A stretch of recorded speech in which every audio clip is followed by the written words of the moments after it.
La dernière séance de la semaine s'achève à nouveau sur un repli de 0,26% pour l'indice parisien clôturant à 8167 points avec des volumes d'échange de 3,52 milliards d'euros sur la journée.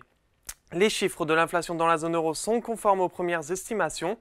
En rythme annuel, l'indice des prix à la consommation s'est établi à 2,4% pour le mois d'avril, identique au mois précédent.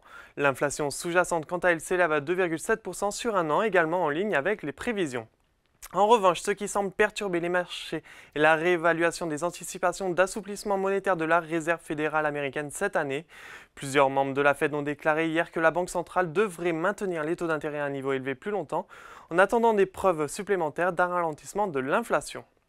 Concernant les valeurs du CAC 40, Carrefour prend la tête avec une hausse de 1,73%, suivie par Crédit Agricole, Michelin et Essilor Luxottica. A l'opposé, Téléperformance occupe la dernière place avec une baisse de 2,78%. Dans son sillage, le groupe Kering chute à 332 €.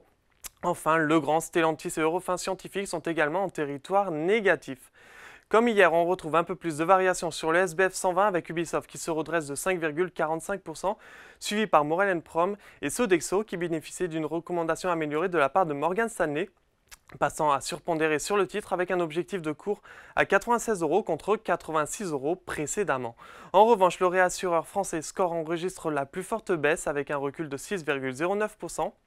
Le groupe a annoncé une baisse de 37% de son bénéfice net au premier trimestre à 196 millions d'euros. Ce résultat a été impacté par la faible performance de sa branche vie et santé en raison de la volatilité des sinistres de mortalité aux États-Unis.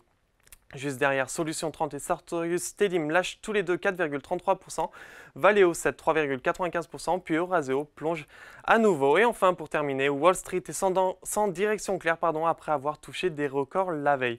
Voilà, c'est tout pour ce soir. Je vous souhaite un bon week-end, mais en attendant, n'oubliez pas, toute l'actualité économique et financière est sur Boursorama.